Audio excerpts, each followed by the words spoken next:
Hey there, I'm the Stock Boy. It's been a long time, and as you can see, I got a little bit rusty, but I'm glad you're here. I finally got this car around the track, and we're going to look at power, speed, and racing stats for each of these cars, as well as their grip results from my skid pad. Lots of good stuff to look at, but we're going to start off at La Puerta Dragway. 1/8 mile times, 1/4 mile times, my estimated horsepower. Lots of good stuff here. Hotring Hellfire is going to be on the left this whole time at La Puerta. We're going to go up against the Hotring Sabre, Everon, and the regular Gauntlet Hellfire. Give you as much info as we possibly can. Right up the bat, you see, off the line, the Hellfire is faster than the Sabre. It's going to extend that gap. It's almost, well, it's 0.2 of a second ahead at the 1/8 mile line. By the time we get to the 1/4 mile, though, we've almost got a 1/2 second gap for the Hellfire. So this thing's fast in a straight line.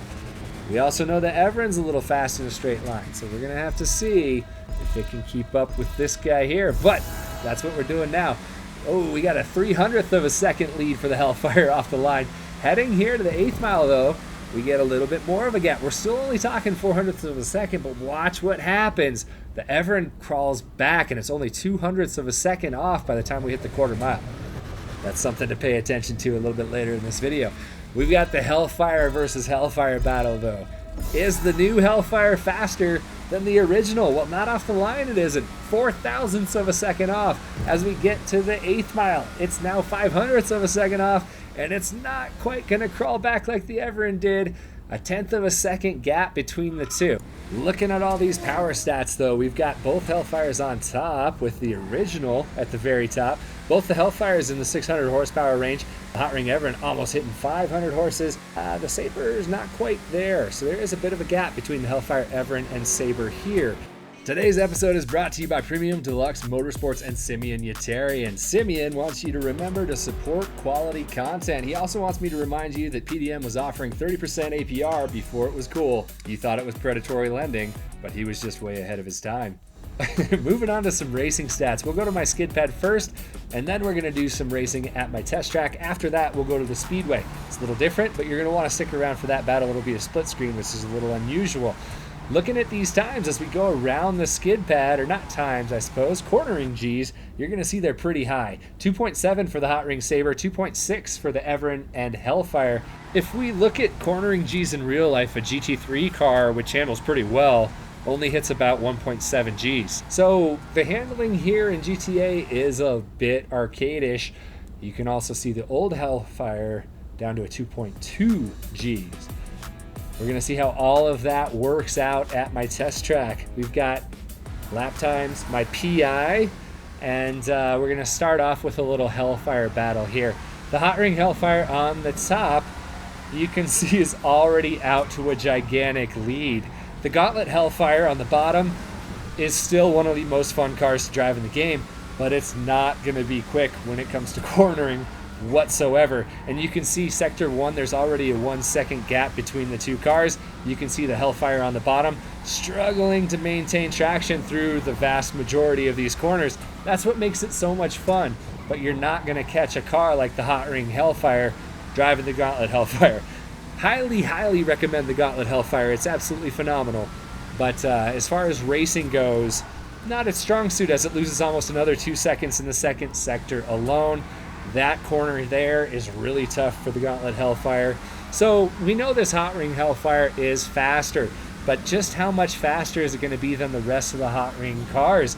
It absolutely smokes the original by almost 4 seconds. So some pretty impressive stuff from the Hotring Hellfire. We'll see if it can carry over here.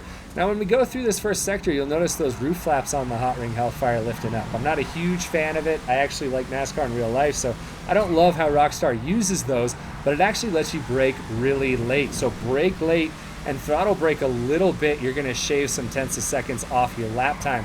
There's only a 1/10 of a second difference between these three cars through sector 1, and you can see they're still really even through those double right-handers. The Hellfire barely hangs onto the track there, but this is where you're going to start to see a little bit of a difference. The Everon gets a little bit unstable through that long sweeping corner, struggles to keep its traction a bit. So the Hellfire actually wins the battle through the second sector, but the Everon's still only about 2/10 of a second back. Now though, we've got this corner, which is going to favor the Sabre. Say that 10 times fast. Heavily. But then you've got the Hellfire and Everon. We know they accelerate much better. So can they catch the Sabre on the straight? They're not quite going to get there, but they are very close to each other. Hotring Sabre, just hats off. Excellent performance at the track here. Looking at the PI in the middle, I'll give you guys a link so you can check that out later on, but they're all within a point of each other, and really if you're within 2 points in the PI, you're extremely well balanced, so I don't get to say this enough. Hats off on the balance here, Rockstar. That's really impressive. Now we got the big battle, and I know you guys want to see this. Stock cars on a super speedway. All the Hotring cars going at it on a giant Daytona-style track. First up, we're going to look at the 2 Hellfires really quickly. I'm not going to show you the full lap here, but just to give you an idea, doing split screens on this from now on, which I think will be pretty valuable. The Gauntlet Hellfire does keep up fairly well with the Hotring Hellfire here, but luckily Hotring Hellfire does seem to have a better top speed. You can see with that red stripe on the wall, the Hotring Hellfire has an edge here, and as we skip forward to the start-finish line, we're going to start to slow it down here just a little bit. We got about a little over a half-second difference between the two. So we'll average that out and find their average lap speed. That's where you get your top speed from. But now we've got the full battle. All the Hotring cars going at it here. And, I mean, this is where they're supposed to be, right? This is a lot like some of the races that you're going to see Rockstar having. Maybe not quite, but, you know, you'll have these elements of it. And, we've got a little bit of an edge for the Hellfire and Everon off the start. They look so close. That Hotring Sabre struggling a little to hang on. This is where some of that balance, I think, is going to come into play. We've got some big strengths for some cars that aren't necessarily strengths for others. They've done a really good job here as we come up to the start-finish line. Ooh, buddy, that Hellfire is just a little bit faster than the Everon. 0.2 of a second, but a full second faster than the Sabre. And now looking here at our speed stats, you can see almost 130 miles an hour for the Hotring Hellfire. It is the fastest on the speedway, and those speed scores are crazy close too between the Everon and Hellfire. Pretty neat to see the strengths of each of those cars. Thanks so much for joining today. If you want to see more about my PI, click here. If you want to see the video YouTube says you're going to like, click right over here. Hope to see you next time.